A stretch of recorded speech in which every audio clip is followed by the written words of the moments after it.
জয় জগন্নাথ। নমস্কার, নতুন একটা ভিডিওতে সবাইকে স্বাগত জানাচ্ছি।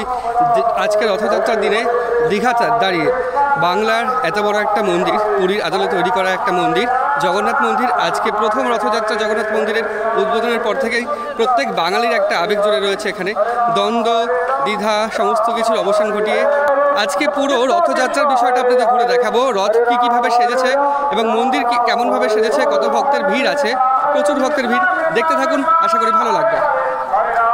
মন্দিরের সামনে দিয়ে এখন যাচ্ছি। মন্দিরটা এখানে, মন্দিরে ঢুকেছিলাম কিছুক্ষণ আগে, মন্দিরটা থেকে অনেক সময় কাটিয়ে আসলাম, বেশ ভালো লাগছে। আর এদিকে হরিনাম সংকীর্তন চলছে ওপরে, আর সামনে এরকম ভিড় রয়েছে, প্রচুর ভিড় রয়েছে আজকে। আরেকটা জিনিস আপনাদের দেখাবো, ঠিক এখান থেকে 2:30টার সময় রথ ছাড়বে এবং 4টের আগে পৌঁছে যাবে মাসির বাড়িতে। জগন্নাথ দেবের মাসির বাড়ি নির্মাণ করা হয়েছে। ওল্ড দীঘায় একটা জগন্নাথ মন্দির রয়েছে, ওখানে জগন্নাথ দেবের মাসির বাড়ি করা হয়েছে। ওখানে যাবে মোটামুটি 1 কিলোমিটার মতো দূর, বা 1 কিলোমিটারের একটু কম দূর, 750 বা 800 মিটার হতে পারে এখান থেকে। তো এরকম প্রচুর ভিড় রয়েছে সামনে। সকাল 9টায় পুজো হয়েছিল, পুজো শুরু হয়েছিল এই মন্দিরে, পুজোটা হয়ে গেছে। এখন মন্দিরের ভেতর ঢুকতে দিচ্ছে না।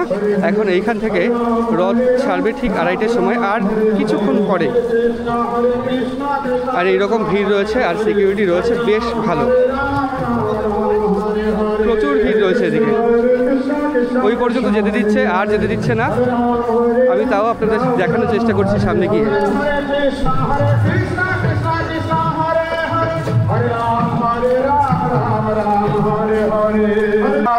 প্রচুর ভক্তের ভিড় আজকে। আর এপাশে এরকমভাবে বাঁশের ব্যারিকেড করে দিয়েছে, এরকম ত্রিভুজ আকৃতি ব্যারিকেড করে দিয়েছে যাতে সহজে না ভেঙে যায় দর্শকের চাপে। এবং মাঝখান থেকে রথযাত্রা বেরোবে। এখানে নিউ দীঘা থেকে বেরিয়ে, নিউ দীঘার এই জগন্নাথ মন্দির থেকে বেরিয়ে ওল্ড দীঘার জগন্নাথ মন্দিরের দিকে রথ যাবে। জগন্নাথ, বলরাম, সুভদ্রা 3 জনের রথই সাজানো হয়েছে এবং 3 জনের রথই রয়েছে সামনের দিকে। আমি পাশে গিয়ে আপনাদের দেখাবো রথগুলো। ফোন করো।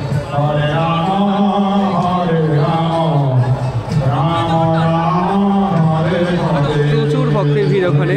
উপরে সেবায়তরা বা পূজারীরা এভাবে হাওয়া করছে নিম কাঠের তৈরি জগন্নাথ, বলরাম এবং সুভদ্রার মন্দির। এই যে রথটা রয়েছে, এই রথটা জগন্নাথ দেবের রথ। এখানে 16টা চাকা রয়েছে। জগন্নাথ দেবের রথে 16টা চাকা, বলরামের রথে 14টা চাকা, আর সুভদ্রার রথে 12টা চাকা রয়েছে। পুরোপুরি কাঠ দ্বারা নির্মিত রথ। আর উপরে দৃশ্যটা খুব সুন্দরভাবে সাজানো হয়েছে, বেশ ভালো লাগছে দেখতে এখানে। আর প্রচুর ভক্তের ভিড় আজকে, এবং সিকিউরিটিও সেরকম টাইট রয়েছে।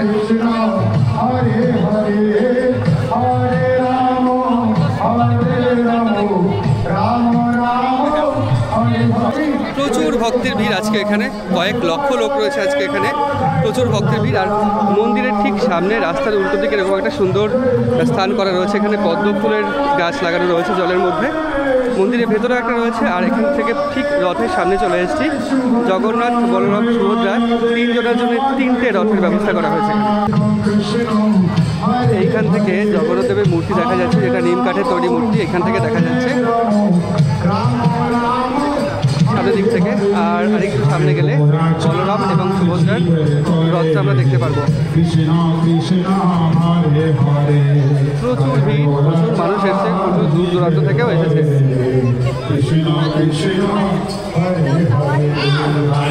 আর মূল রাস্তাটা ফাঁকা রয়েছে। মূল রাস্তায় যারা রথের পেছনে যেতে দেয় তাদের ওই দিকে দাঁড় করিয়ে রাখা হয়েছে। আর এইরকমভাবে রথ সাজানো হয়েছে। মূল রথের আগে এরকমভাবে চলছে নাম সংকীর্তন, আমি আপনাদের দেখানোর চেষ্টা করছি।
যশোদা জীবন যশোদা জীবন যশোদা জীবন যশোদা জীবন শ্রীরাধার মন প্রেম ভরে শ্রীরাধার মন প্রেম ভরে শ্রীরাধার। শঙ্খধ্বনি দিয়ে এখন শুরু হচ্ছে শুভ রথযাত্রার সূচনা।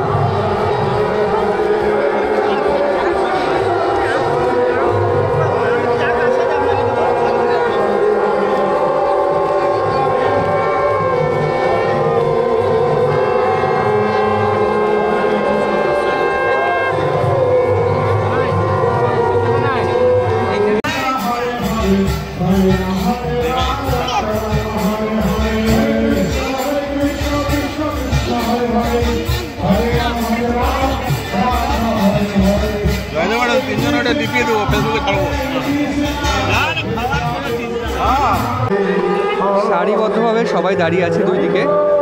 এর মধ্যে থেকেই রথ যাবে। সাদা শাড়ি লাল পেড়ে সাদা শাড়ি পরে সবাই দাঁড়িয়ে আছে এখান থেকে পুরো পথ মোটামুটি 750 মিটার বা 800 মিটার মতো, প্রায় 1 কিলোমিটার এই মন্দির থেকে জগন্নাথ দেবের মাসির বাড়ি পর্যন্ত বা ওল্ড দীঘা পর্যন্ত পুরোপুরি সবাই এরকমভাবে দাঁড়িয়ে আছে। রথ টানা শুরু হলেই মোটামুটি এখান থেকে যাবে। আর এত ভিড়, এদিকে প্রচুর ভক্তের ভিড় আজকে, দুদিকেই ভিড়, এদিকে বেশি ভিড়, এদিকে সামান্য কম, তবে ভিড় ভালোই রয়েছে। কৃষ্ণ কৃষ্ণ হরে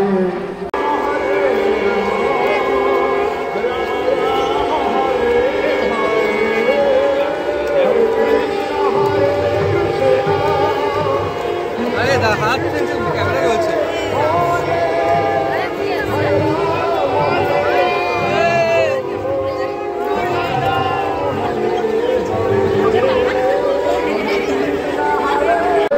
আমি দাঁড়িয়ে রয়েছি একটা উপর বা উঁচু জায়গায়, তো এখান থেকে পুরো এরকম দেখা যাচ্ছে। আর একটা বিষয় যেটা বলার কথা সেটা হচ্ছে এখানে একটা দড়ি দেওয়া হয়েছে, এই যে হলুদ রঙের দড়িটা, ওপাশেও একটা দড়ি দেওয়া হয়েছে। মূল রথের সঙ্গে এই দুটো দড়ি কানেক্টেড আছে বা যোগাযোগ আছে। এই দড়ি ধরে দাঁড়ালেই পুরো রথ টানার যে মূল রথের দড়ি, সেই দড়ি ধরা হয়ে যাবে। এরকম ব্যবস্থা এবার করা হয়েছে। আর একটু পরেই সামান্য কিছুক্ষণের মধ্যেই শুরু হয়ে যাবে রথের রশিদের টান। ওইখানে নাম সংকীর্তন হচ্ছে এবং বহু মানুষ একসঙ্গে নাম সংকীর্তন করছেন। আর ইসকন থেকেও, মায়াপুর ইসকন থেকেও বহু সাধু সন্ন্যাসী বা সাধকরা এখানে এসছেন। আর আমি দাঁড়িয়েছি এরকম উঁচু একটা জায়গায়, আর অনেক ভক্ত এদিকে। 2:30 বেজে গেছে আর এখনই রথের রশিদে টান দিচ্ছে এবং এখনই শুরু হচ্ছে চিরপ্রতীক্ষিত বাঙালির দীঘার মন্দিরের, জগন্নাথ মন্দিরের রথের রশিদে টান। এই প্রথমবার দীঘার মন্দির এবং দীঘার মন্দিরে জগন্নাথ দেবের রথের রশিদে টান।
গান চলছে জগন্নাথ দেবের, আর এদিকে হচ্ছে কীর্তন, সঙ্গে সঙ্গে রথের রশিতে টান।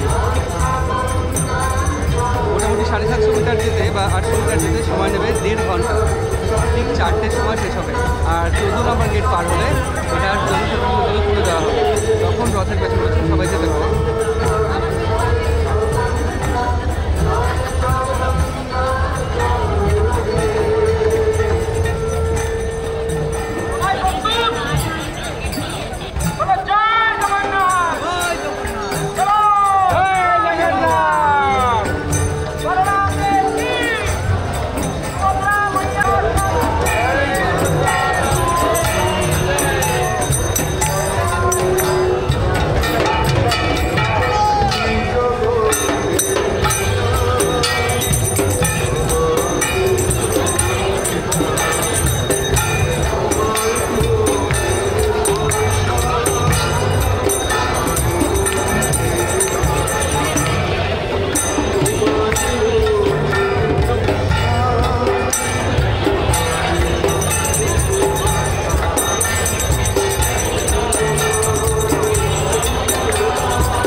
প্রথমে গেল জগন্নাথের রথ, তারপরে সুভদ্রা রথ, তারপরে যাবে বলো। কত লোক এসছে, কত দূর দূরান্ত থেকে, কত ভিড় রয়েছে এদিকে।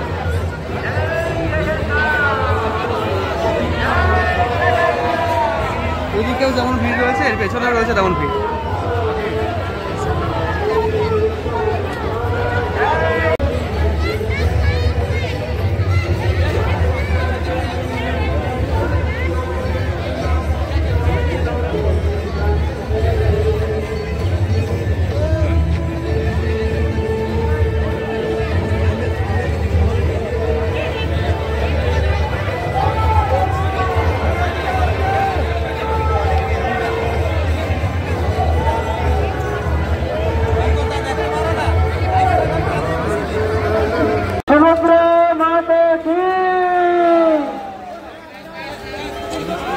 প্রথমে গেল বলরামের রথ, মাঝখানে সুভদ্রার রথ এবং শেষে আছে জগন্নাথ দেবের রথ।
জগন্নাথ দেবের রথযাত্রার এইখানটাই হচ্ছে শেষ জায়গা, যেখানে চারিদিকে দড়ি এরকম ভাবে ঘিরে রেখেছে দড়ি দিয়ে। দড়ির পেছনে সাধারণ মানুষ আসতে পারে। এইভাবেই জগন্নাথ দেবের রথযাত্রা মোটামুটি 750 মিটার মতো যাবে, বা 800 মিটার, যেটা ওল্ড দীঘা পর্যন্ত। ওল্ড দীঘার জগন্নাথ মন্দির, যেখানে এই জগন্নাথ দেবের মাসি বাড়ি নির্মাণ করা হয়েছে, সেখানে। আর প্রচুর ভক্তের ভিড় চারিদিকে, প্রচুর ভিড়।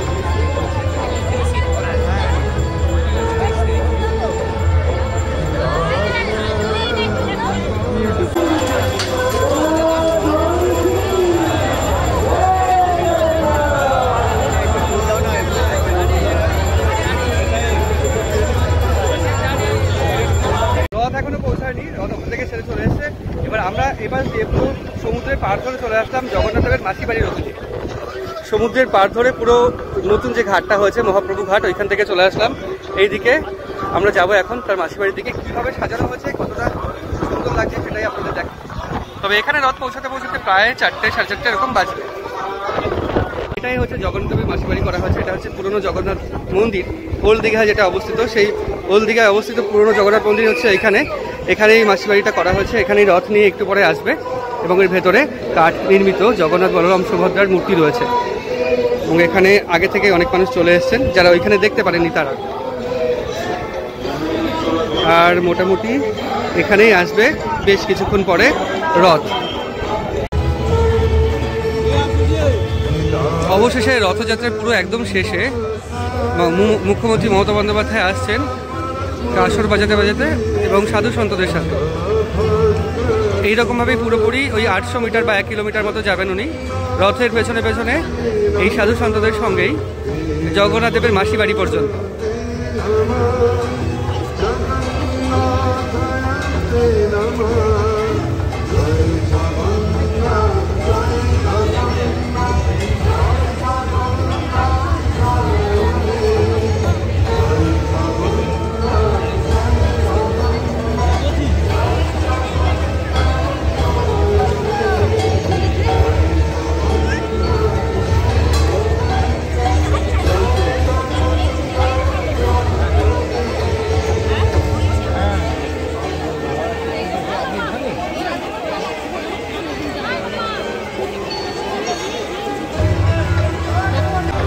এবং সবার শেষে রয়েছে অনেক সিকিউরিটি ফোর্স এবং সাধারণ মানুষ এখানেই জড়ো হচ্ছে।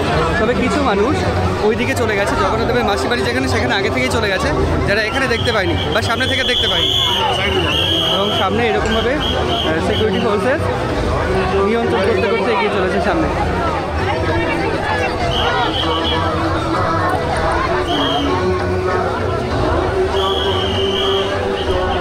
তো আজকের ভিডিওটা এখানেই শেষ করছি। কেমন লেগেছে অবশ্যই কমেন্ট করে জানাবেন। ভালো লাগলে লাইক, শেয়ার এবং চ্যানেলটা অবশ্যই সাবস্ক্রাইব করবেন। সাবস্ক্রাইব করা এখন প্রচণ্ড দরকার। দেখা হচ্ছে পরবর্তী একটা নতুন ভিডিওতে। ততদিন ভালো থাকবেন, সুস্থ থাকবেন।